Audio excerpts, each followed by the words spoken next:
kasama sa Pero amin sa palagay mo, alam ba nung bubuit na niloloko lang natin siya pag sinasabi natin siya mabait? Siyempre hindi. Bakit? Ano siya he doesn't care. The bubwit doesn't care. Unbothered siya. Wala siya pakialam. Hindi niya alam. Diba? Alam niya. Bakit?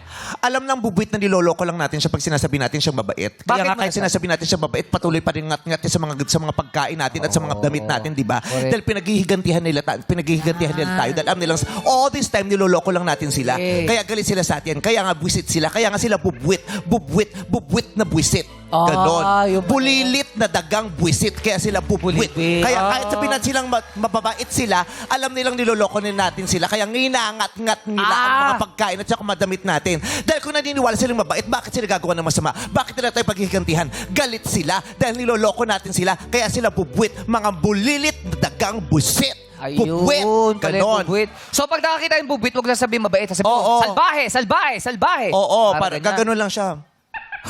Alam ko. Oo. Gagawin ng bubwit Noted, yun. Noted po. Ganon. Oo.